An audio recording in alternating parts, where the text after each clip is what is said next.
Then I won a Harkness Fellowship and went to Berkeley to study with Mel Weber and others at the College of Environmental Design.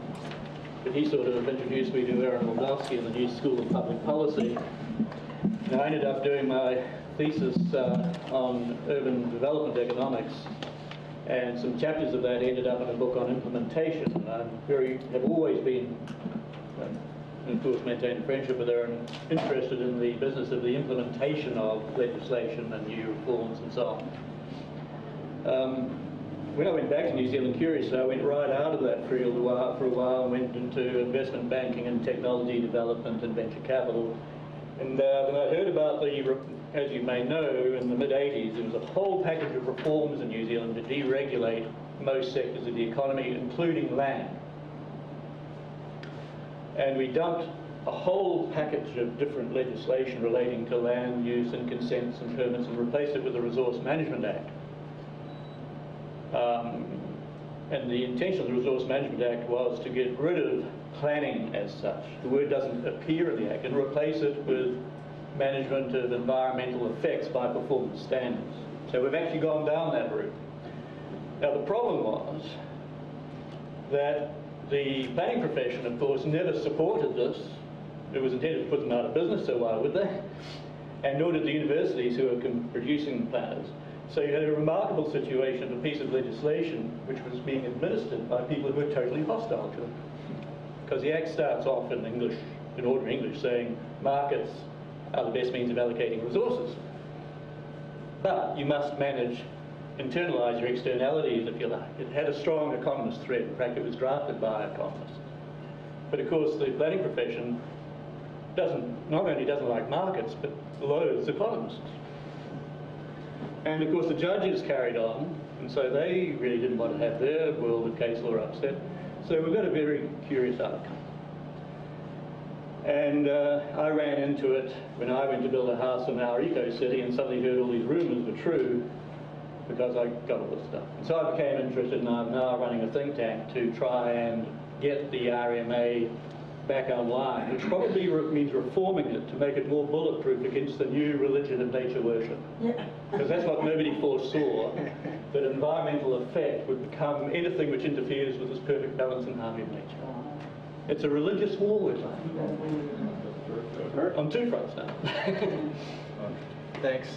My name is Eric Montague. I work as the Director of Environmental Policy and Small Business Policy for what's some people call the heritage of Washington State. We're very similar to the Cascade Policy Institute.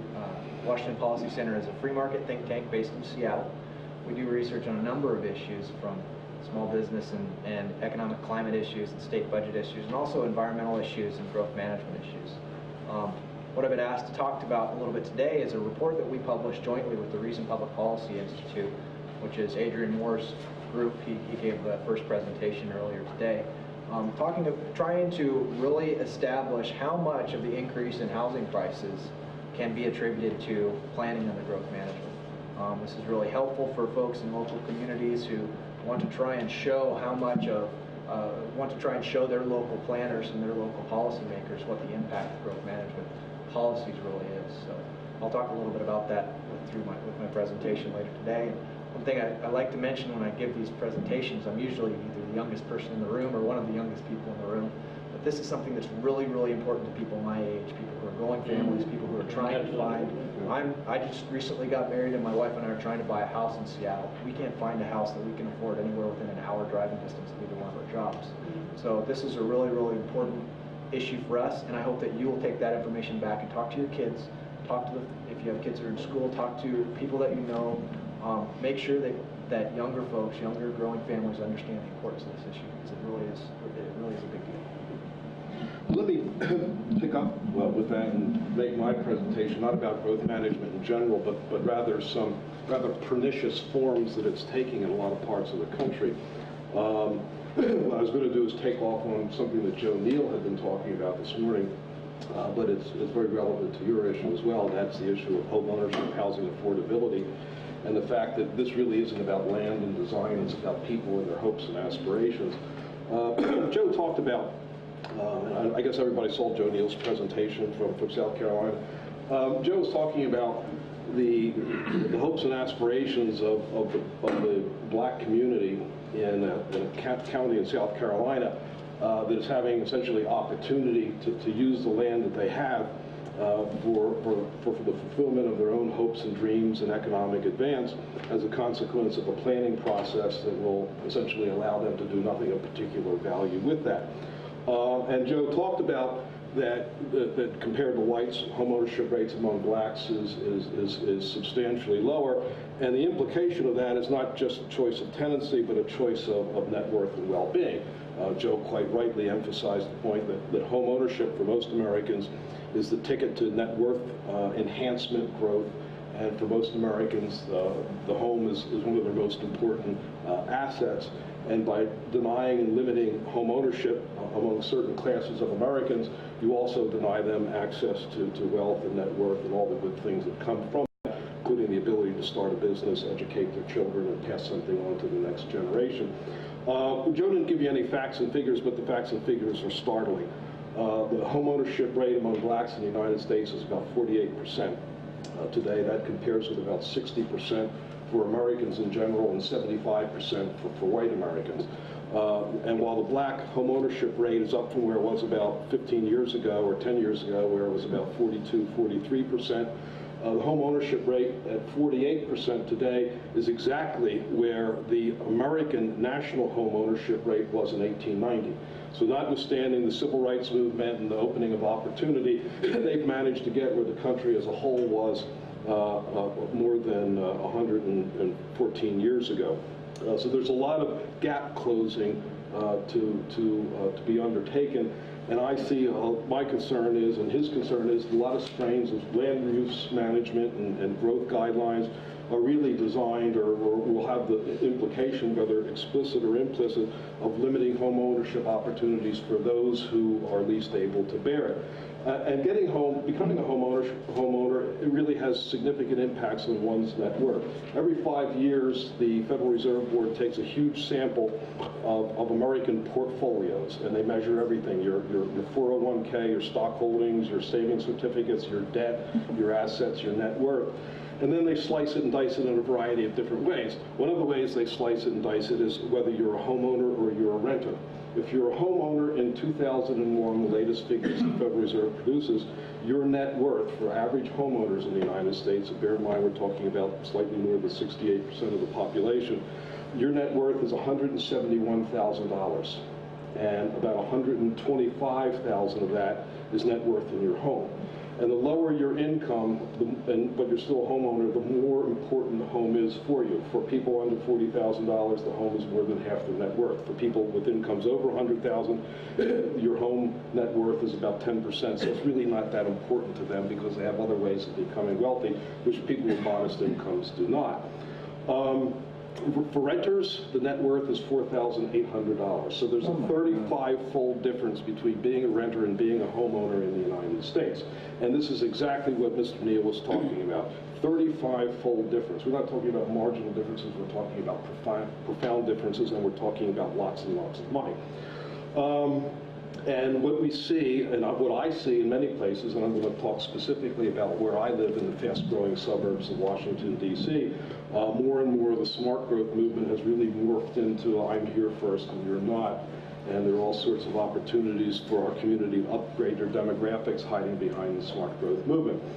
Just a little bit of perspective, why is all this happening, why we're worried about it? I mean, it's not the growth of development, it's not the building of roads, and it's not the people driving cars, it's growth in population. Since 1950 in this country, we've added about 130 million people. If you do that, divide that by average household size, that translates into about 55 million houses. New houses, since the 1950, most cities were built to the borders. There was no place to go but to the suburbs. That trend is not going to change materially in the future. The United States population growth will probably slow, but it will still be fairly high relative to other rich countries. So over the next 50 years, you're talking about 10 million houses a year. So what we see and what has everybody been out of shape is a process that will continue to occur, and one that has to be, we choose how we accommodate it, and Portland, as we discovered yesterday, has chosen to accommodate growth in one particular way. which is really unique to most parts of the country. Others are choosing simply not to accommodate it at all. One of the most prescient books that was published on this issue actually was published by HUD in 1991. Anybody familiar with the Kemp Commission? The book, the exact title is called Not in My Backyard, Removing Barriers to Affordable Housing. It was a presidential commission done at the instigation of Jack Kemp, who, if anybody's followed Jack's career, Jack's very much interested in supply-side economics, but the focus of all that has been creating opportunity for people, particularly people who don't have it. And so Jack got permission from the president to set up this commission and produced a remarkable book, which was published at a time when nobody was really thinking about sprawl. The word smart growth had not been invented. And so among a relatively small circle, it was lauded and it was read, but beyond a small circle, it mostly disappeared. But I read it a couple of, about 6 months ago when I was asked, as part of a group of people asked by HUD to do a reconsideration 15 years later. And I came across some remarkable things.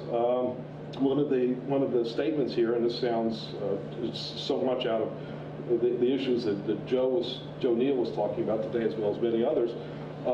In 1991, the Kemp Commission reported concerns about upholding property values, preserving community characteristics, maintaining service levels, and reducing fiscal impacts. You hear all that today in the debate? Are often involved. Sometimes these expressed concerns are also used as socially acceptable excuses for ethnic and racial prejudices. Whether genuine or used as excuses for other motives, such concerns often generate strict development curves. And I think that most people didn't pay any attention to that because at that time growth control was largely limited in the ways we see it today to the emergence of growth boundaries in Oregon in the 1970s and impact fees and strict zoning regulations that were emerging in California. And probably the oddest growth control of all, which was in Fairfax County, Virginia, one of the fastest growing suburbs, where because of property rights in Virginia, which at least at that time were fairly tough and rigid, they couldn't do any rezoning or downzoning. It would probably be viewed as a taking. So they decided that they would control growth by stop building any roads, which they did. But that didn't stop the growth. All it did was lead to a lot of congestion, and Fairfax County has inadequate roads with now a population probably in excess of 1 million people. And an office market that's probably larger than the one in Washington, D.C. But nonetheless, I think the Kemp Commission hit on something, and that is that all these concerns about environment and can we afford growth and the schools were getting crowded, in many respects just made the whole issue respectable of the fact that people didn't want new people coming or didn't want certain kinds of new people or certain kinds of people at all. And what I find over time, and when I talk about over time, all of this has really taken place over the last 3 or 4 years. Now that you say over and over again that growth is bad for this and growth is bad for that, all you have to do is simply say, well, growth is bad. Everybody understands that growth is bad. Journalists understand that growth is bad. And you don't have to give a reason for it. And then once you don't have to give reasons, you simply say growth is bad, you're finding people becoming increasingly bold about what their motives were. And how bold they are was a statement that appeared a couple of years ago, maybe even less than that, in a Midwest planning magazine. And I normally wouldn't have seen this, but I got a call from the Indiana Association of Home Builders who had gotten my name from somebody. And they needed somebody that could write something real fast that would rebut something on smart growth. And so we negotiated a price, and I said, fine, and yeah, I could get it done in a couple of weeks because they had an agreement with the planning magazine to get something in to rebut this.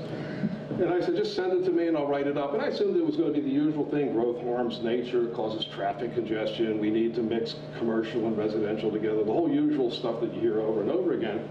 But what I got was absolutely none of that at all. And it was simply a defense of selfishness by a prominent California planner.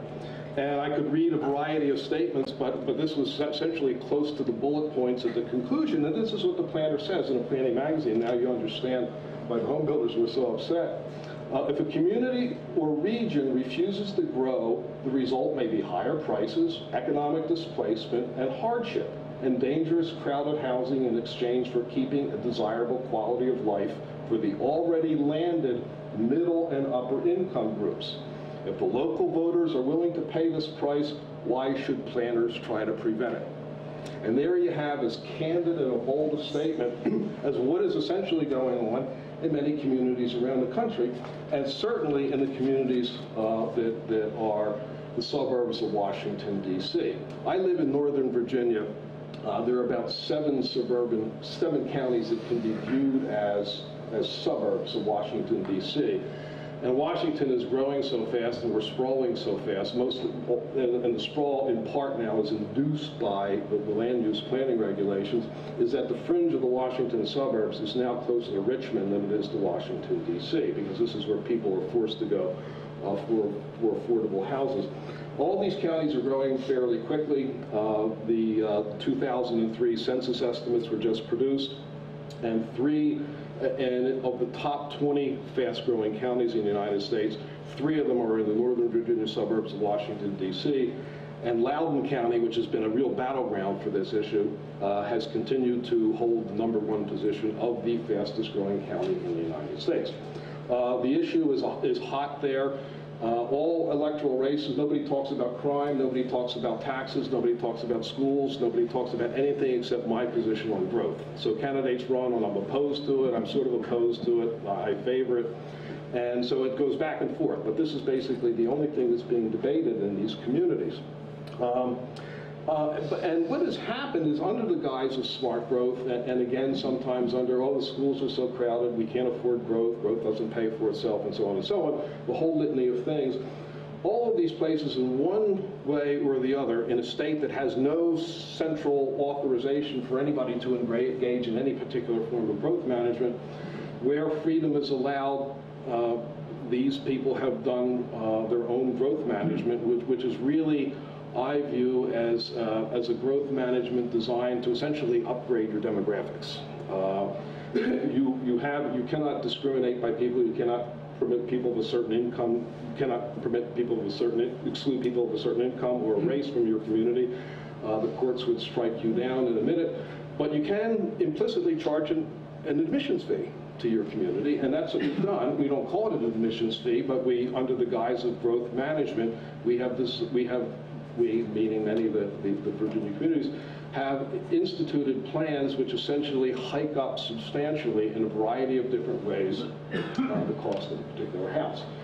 They do this mostly through, the most common one is downzoning, and where places that are not yet zoned but ripe for development are made safe for mansionettes, and so the minimum lot size will be kind of somewhere between 10 and 25 acres, and essentially precluding all but the rich or the very rich from living in these places, because most people couldn't even afford to plow the snow off a driveway that went to the middle of a lot that size. And so you see a variety of techniques. The county that I live in, which is called Stafford, which is about 30 miles, begins about 30 miles and ends about 50 miles south of Washington, was also one of the fast growth communities, and also one that was a source of affordable housing. It was the place that people went if they were kind of starter families. They had been employed professionally, but at the beginning of their careers, so their salaries were still relatively low, but promising. They were married, and they were probably beginning to have children, so it's time to get into good schools and get into good houses. And those are the sorts of people that were growing these places very, very quickly. And these are the people that they've decided they don't really quite want just yet, because people with children and low incomes buying modest houses don't really pay for themselves. They may yield $3,000 worth of taxes, but $12,000 worth of school costs per year. So we've decided to look at the economics of people. You know, can we afford you, or can you afford to live here, is essentially the question that's being asked.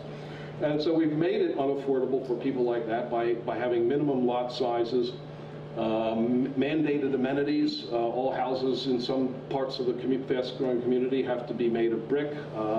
Lawns can no longer be seeded; they have to be sodded. And they present this not as a way to make them more expensive, but as a way of sensitively creating a better absorptive capacity of all this new development so we don't wreck the Chesapeake Bay and all this stuff. So all it has is some sort of good public purpose for all of this stuff.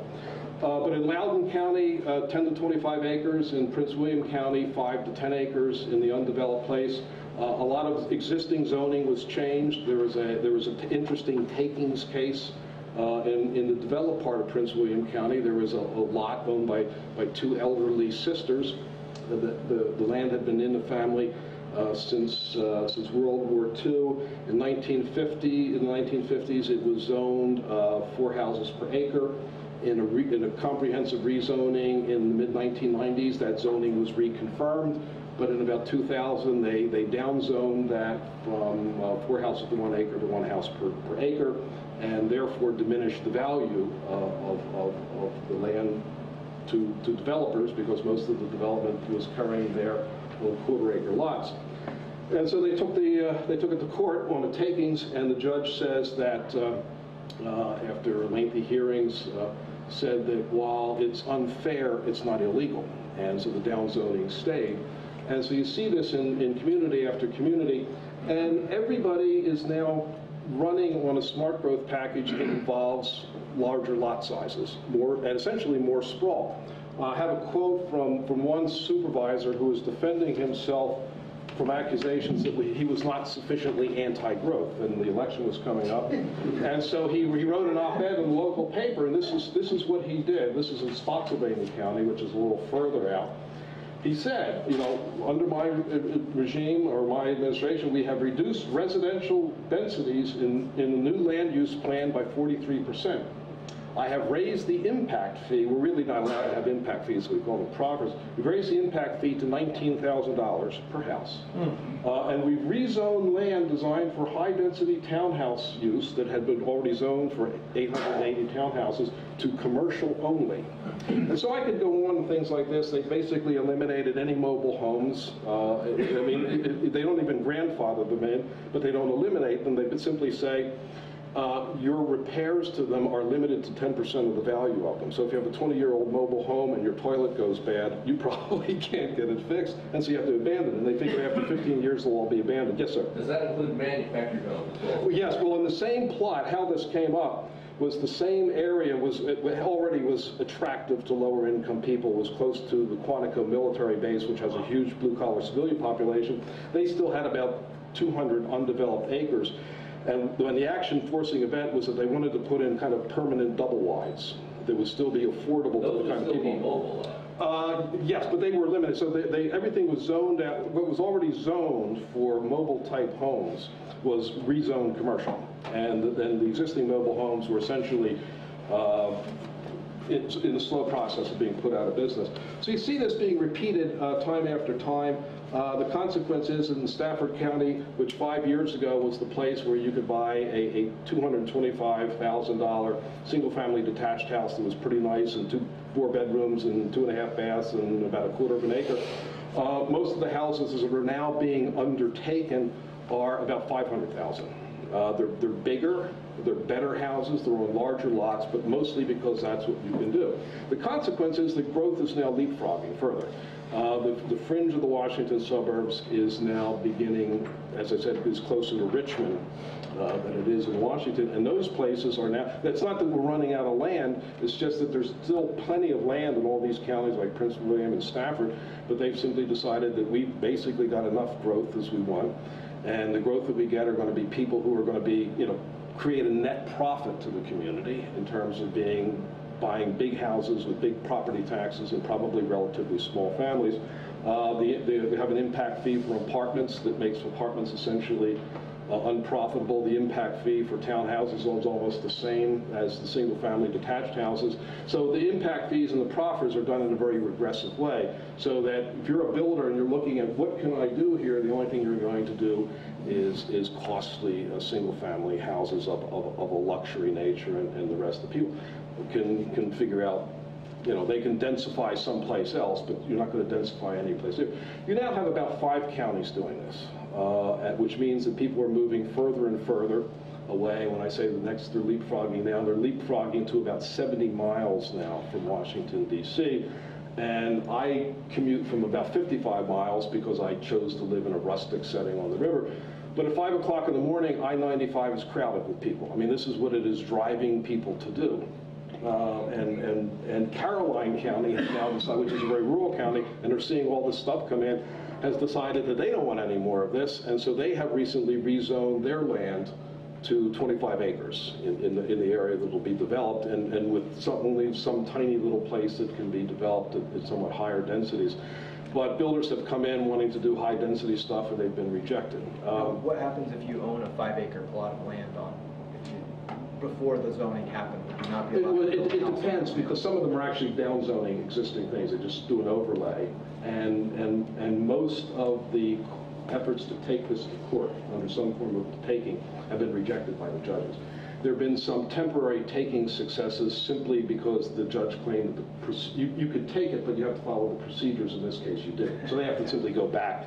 Right. And they did A, B, D, and E, and they forgot to do C. So then they go back and they do A, B, C, and D, and the judge says, that's fine, you can take it. So there's basically no protection of property rights whatsoever.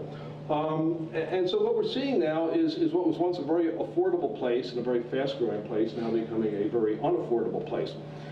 And one of the speakers today, I think it was Wendell, was emphasizing the extent to which integration is occurring voluntarily in the Atlanta suburbs as a consequence of an open and competitive free market in housing. And you were beginning to see that in the Virginia suburbs as well, where one of the fastest growing ones, Prince William County, which is a big bedroom community, almost entirely subdivisions of once modestly priced single-family homes, and very good schools, is 25% African American, which is double the share it was in 1990. So there's been an enormous amount of integration as a consequence of the historic affordability of these places, which is now vanishing altogether. And so we're beginning to see, I think, a rather unattractive reversion to an older system, a less explicit system of redlining. And I don't think it's so much racially motivated as it is income motivated. To simply say the emphasis is on, you don't pay for yourself at a certain level of income. So we want people who will be profitable to the community, and they've been able to get away with it. So I think I've talked enough. Can I ask one question? One of the numbers you mentioned was the homeowner's net worth versus the renter's net worth. Do you have any statistics to go along with that as far as average age of the homeowners and renters? You can find all that information, and it's online. You want to go to the statistical abstract of the United States. And the most recent one, the numbers lag a little bit, but it's basically a compilation. It's a thick book, but it's now online. It's a compilation of virtually every statistic. You probably want to go to the section on income and wealth, and you're just going to have to, there's going to be about 60 different tables there, but you just have to go scroll down. And there's about 3 tables on net worth there, and they're sliced and diced by age, by race, by tenancy status. And those will only be summary ones. They will actually footnote the actual report. So if you get the Federal Reserve report, you can slice it even in more different ways. But I would guess, I don't have any proof of this, that the difference in age is probably 20 years between the homeowners and the renters. Yes, but remember that, and this is and you're probably right, but you also have by income as well. There's a little bit of distortion there. But significantly, remember that a huge chunk of homeowners are retired people living on Social Security. So you would find where it's all the more important. And I argue that in this day and age where defined benefits pensions are being replaced by defined contribution ones, that your ability to get into your own net worth system is even more vital than it was for the past. But you're finding that this is home ownership and being almost free and clear is probably one of the most significant benefits of long-term home ownership. Yes? I'm actually from Arlington, Virginia, and I'm curious, I've recently moved there, so about a year. It seems like it's a place where the market could bear a lot of high-rise residential. And that's happening. I mean, I know the Ballston, I Yeah. know certain areas are, but it seems like they're only allowing it along the heavy rail line.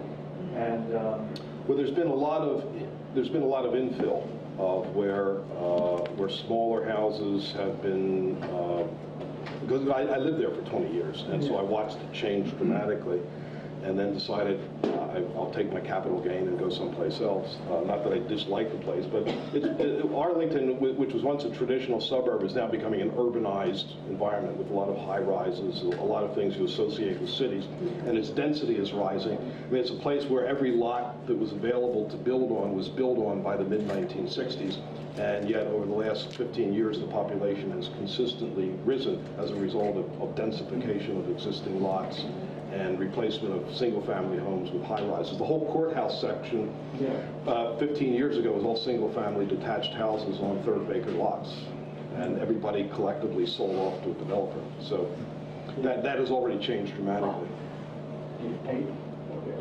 Just curious, I'm a strong proponent that people should pay their own way, but when you were saying that the development fees for an apartment were similar to that of a larger house, Yes. but what are the actual costs? Because I would think it would depend on the person or number of people more than the physical size of the property. Wendell Cox and somebody else has done a study for us that we haven't published, where we take all the census municipal data and we try to estimate what using actual municipal budgets and growth in the communities to try to estimate what is the net impact of a new household on expenses.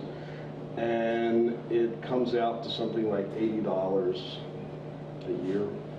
The $19,000 is just made up. Okay, they're not required to provide an audit for this. It is just fabricated. They simply claim this is what you cost us, and if a builder wants the necessary variance to get it, he has to pay it. I should add that Virginia permits impact fees to be levied for transportation, but you have to do an audit of what the actual impact will be. It's been on the books since the 1980s, and no builder has used it, and no community has used it, because the cost of doing the audit turns out to be more expensive than the value you get in terms of, I mean, that's how trivial the actual development is when you actually try to study it. How about if we hold questions so we can move on and then just sort of take them at the end, because we've got two other great speakers. And I guess for a title, because I've sort of made this up while I've been listening here for the last few days, because that's more fun. First, if you want to, I've written a big essay on smart growth, which I'll be presenting as evidence in the court, in evidence form when I get back. It's on my website, and actually that looks at all the figures and experience in smart growth in 3 or 4 different countries. What's your website? I'll give you the card, it's easier than reading out. Everybody oops. And because it's a worldwide phenomenon, and so if you focus just on your own situation, you'll tend, I think, to overemphasize some aspects of it. So the title I've got in mind is Visions and Nightmares. And the reason I call it that is that, and I also want to say, it's going to get worse before it gets better, but it will not survive in the long term. This thing is an aberration, but it has within it the seeds of its self-destruction. There's a very good story of that called the Suburban Backlash, which is about smart growth in Melbourne, in Australia. And there's some excellent work by Professor McDonald on how, in fact, increasing density, of course, has no effect on the area of a city, which is measurable, unless you go to Hong Kong density. I did that work in the 60s. Double the residential density in a reasonably sized city. The diameter decreases, if it's a kind of a circular city, by about 200 yards. Now, the visions. This word vision, all the time you're seeing this word vision come up, and it's all around the world. One of my colleagues says when councils get visions, the citizens get nightmares. And and of course what this fosters is this other in word, which seems to be all around the world, of consultation. Where you go out and you consult with your community. Now, of course, when you do consultation as opposed to proper disciplined market research, you automatically bias your outcomes in favor of the established. Because the people like you who are about to move into town aren't there. you're sitting at an audience, in front of an audience with an average age of 60 plus. And they're going to tell you their vision for the city in 50 years. In fact, they're all looking at it from underground. But of course, they have a huge interest in presenting this vision which suits them. It's human nature. And so we are building in these visions, which after all are a means of trying to shape the future. And so this combination of consultation reinforces this nonsense of the 20-year, 30-year plan. I mean, the Soviets got it wrong. They only looked ahead 5 years. So we'll get it right by looking ahead 50 years. Now, this age group, of course, is looking at retirement. We're looking at the baby boom generation. I'll come back to this in another tack. And unlike, you see, the growth rates now are not that high. They've been much higher in the past. The post-war, immediately after the war, the growth rates were much higher. And of course, places like Houston grew, its sales volume in residential sales grew by 20% last year. But the median price of house only went up by 1.4 or 5%. And the housing stock increased. That was Houston? Houston. That's because, of course, they've got no land use plan. So why this fear of growth? When people start to me to say that, start to say to me that growth is bad, councillors say that to me, I say, well, try decline. If you want to know, go and talk to those towns which are in decline, where the schools are closing, the hospitals are closing, the banks are closing, and their kids are all leaving town, and their rating base is diminishing. I say, if you think growth is bad, that's the alternative, because nobody knows how to keep it exactly flatlined. Actually, flatlining is death. So you've got that inherent fear that I think of a generation. The reason I think they're scared of growth is that it represents change. And when you're starting to look into retirement, you're often at that point where you say, well, I've now put down my roots for the last time. When you're your age, if things turn to rubbish around you, you just upstate and move on. And we've all done that. We've all moved every 5 or 6 years. That's the average, But when you're actually, say, 60, and you've gone and you've bought your property, you're saying, I think this is probably it, because maybe my choices are foreclosing, and also I really hate moving house. It rains every time. So what you want to do is try and stabilize your environment, and all of this is a great means of stabilizing the physical environment. What I'm trying to get at to you is, we shouldn't assume that people are stupid. One thing Wildowski taught me, he said, always assume that people are rational, that what they are doing makes sense as they see it. They may be about to self-destruct, but they're trying to deal with real issues. Now, and of course, as a result of this fact that they're putting down their roots for the last time, and often returning to their roots, you see in the New World, almost all of us generation started off with a rural background, or a small town background. There are two great migrations going on in the Western world. One is the young people moving to the centre of cities, what I call the sexually active young drunks. The what? The what? Sexually active young drunks. Because they don't mind getting picked up by the police for being drunk. And that's where all the fun is.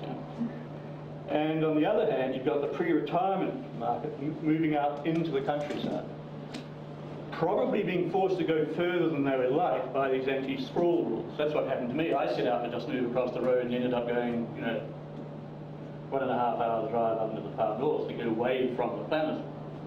But that's uncommon. So you can't stop that. And these are big migrations. Now,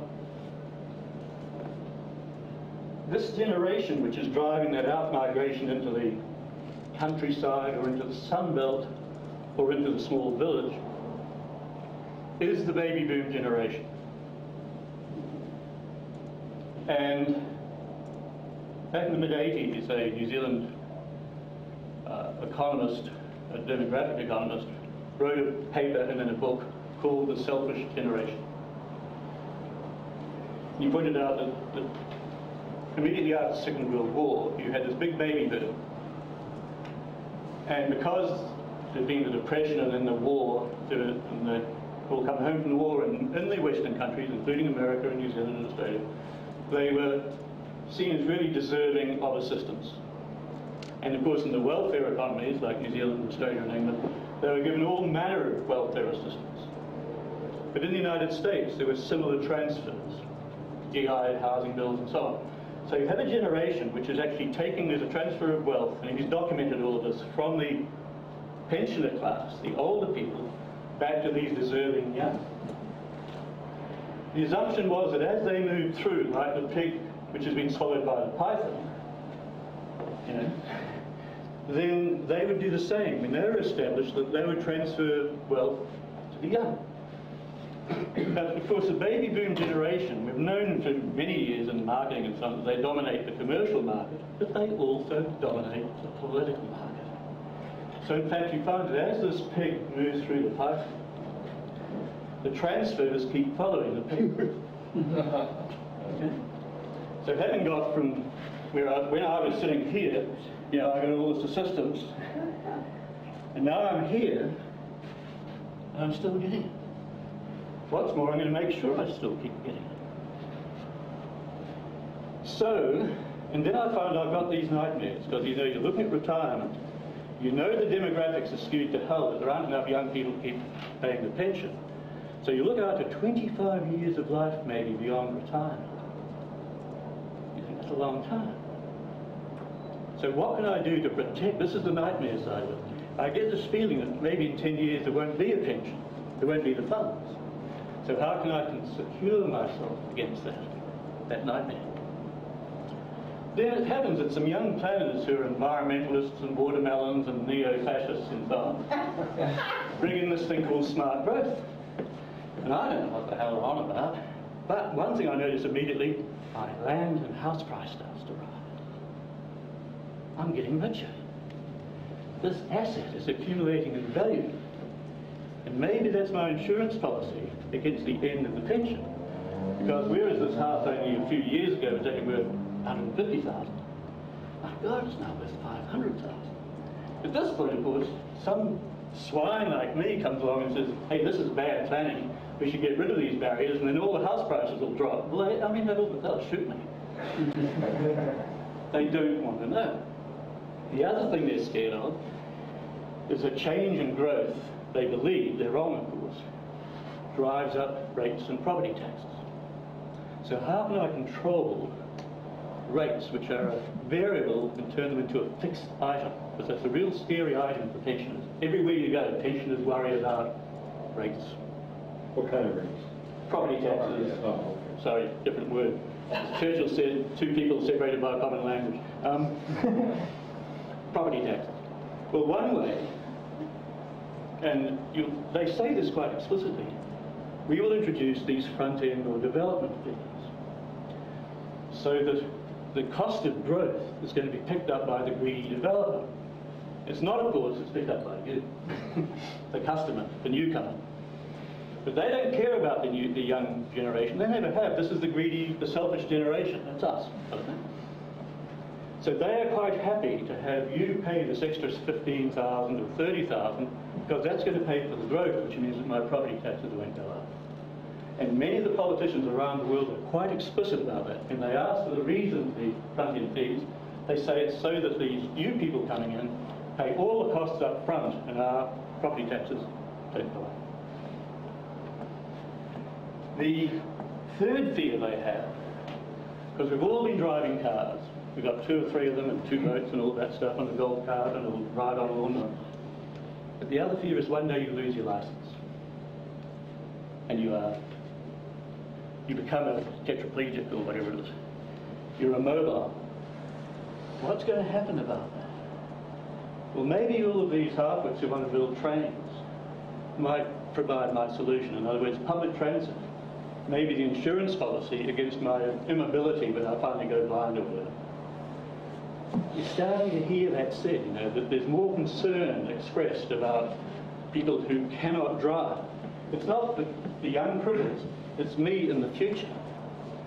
So, and the other one, of course, is fear of crime.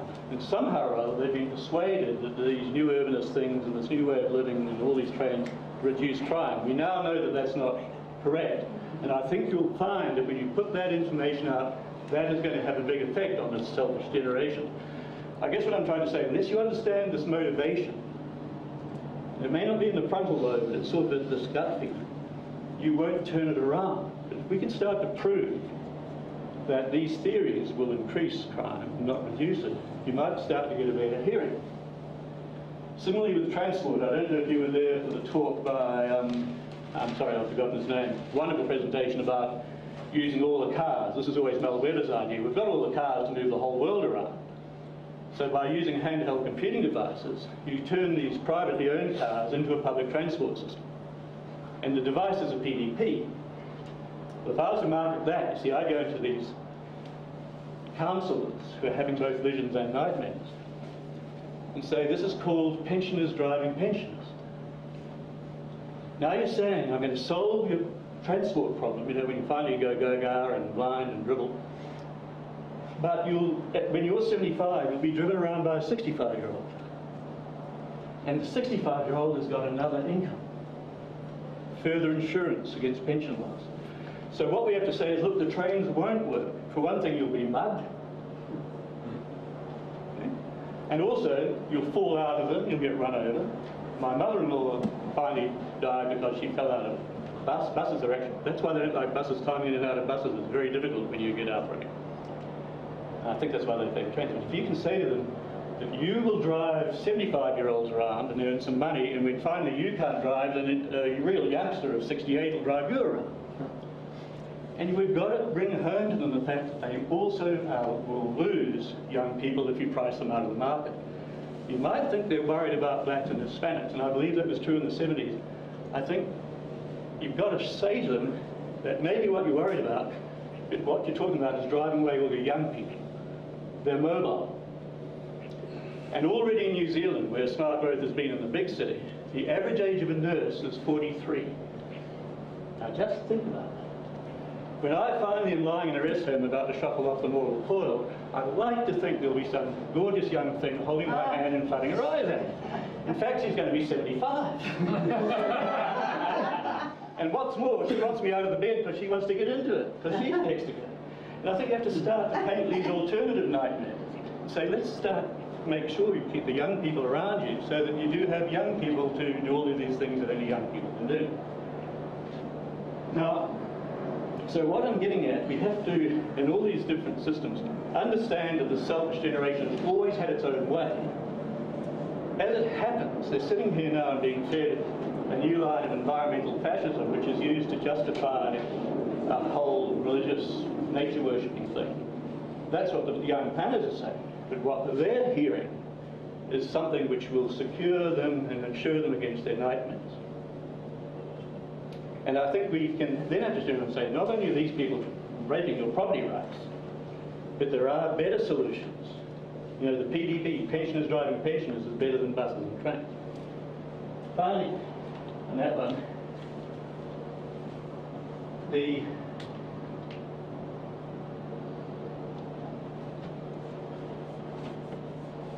young people remain mobile. And while they're all worried about resources and all of this stuff, which is nonsense of course, because can't run out of anything, the only scarce resource in the world is young people. Young people now are the scarce resource. If they can read and write and type and drive a car, they can go anywhere in the world they want. So why do I think that? I also think there are major forces which undermine it. The first one is already starting to happen in those places which have gone into smart growth. Melbourne is a good example. It's a very seductive idea and everybody thinks this is great and the property values are going up. Remember how important that is. And one day you wake up and there's this hideous 8-story building going up next door and you didn't know that that was part of the deal. Too late. And your property value suddenly collapses. Or what we learned from our English friend, what you thought was going to be crime-free is suddenly crime-infested. And of course, when you sell out from your collapsed property, you're still in a market where other properties are still up. And of course, it is a bubble. And eventually these fences do break and property values do drop. So in Christchurch, when we finally defeated the barrier in the courts, residential prices in that city fell by 30% in 3 months. And a whole lot of people lost their equity. When was that? That was just 2 years ago. And I wrote a piece, I write a column in a paper, and it was sort of, why do councils always like to shaft the poor?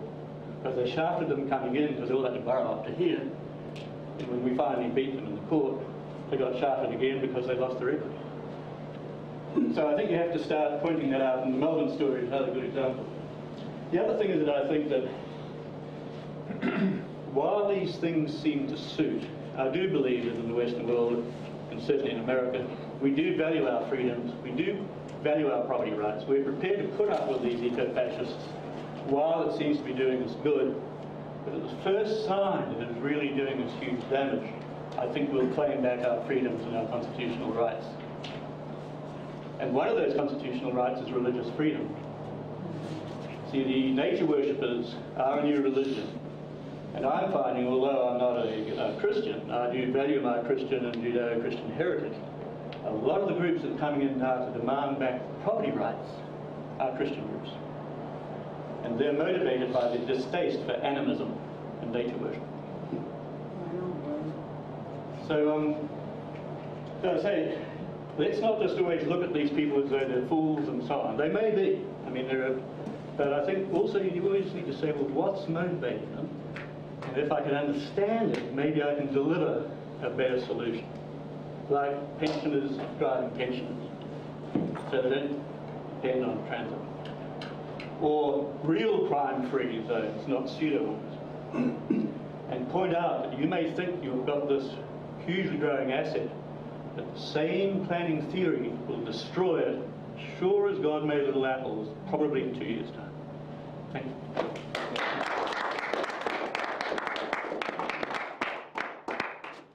Take a couple questions. I gotta set this up.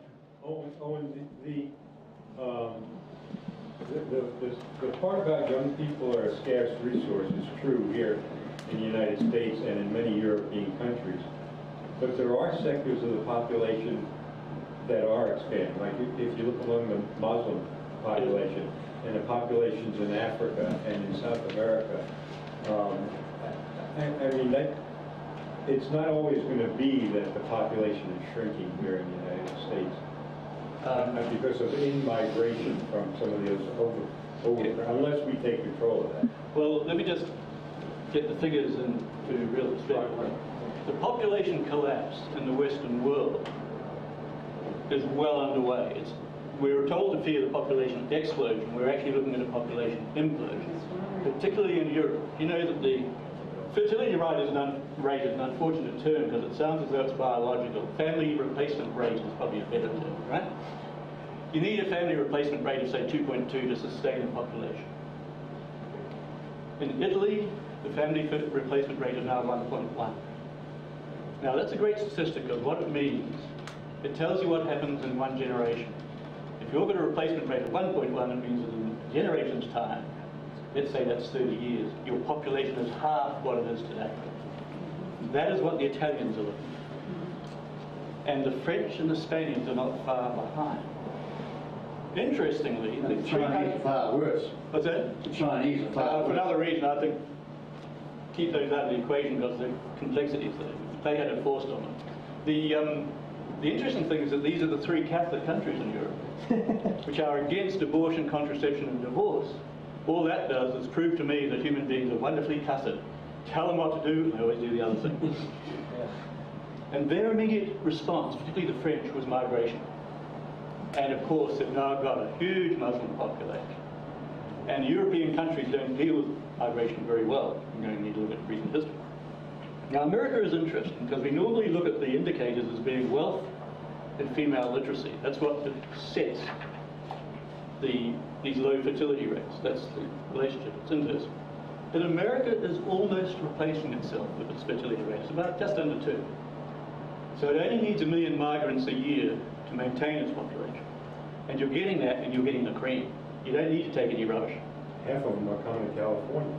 Yeah. Yeah, right. But you're getting the best ones. We are. third of I'm you. sorry, I don't agree with that. Oh, you're getting some crap too, but you know. I don't call them crap, they're just uneducated, Yeah, unskilled that's what I workers, they're mean. But farm I mean, a workers. third of the millionaires in Silicon Valley are the immigrants or the children of immigrants. Yeah. You know, you are the preferred destination. I've been teaching in a Chinese, an MBA courses for Chinese students, and I say, where will you go from here? Either they say they'll go back to China because of the World Trade Organization having joined up, or they go to America. I say, what about Europe? They say, no, they're racist. And they're right. You are the desired, and Canada is sort of next because that's the way you've got the benefits anyway. But the world, in spite of the thing is that all these other countries are still increasing, but their fertility rates are dropping rapidly too. And the end result is in about 2050, the whole world's population is in decline. And once, as this sinks in, every city in the Western world will be desperately bidding for people like you. It's a bidding war, and it's already begun. And all this growth management, you won't hear anybody saying growth is bad soon. Because Houston is competing against Atlanta and Georgia, unless everybody in Portland is in Valium, and I do wonder sometimes. Clearly. So it'll switch very quickly once this population collapse bangs in. It is that. They like to call that attitude of the Northwest the attitude of subdued excitement.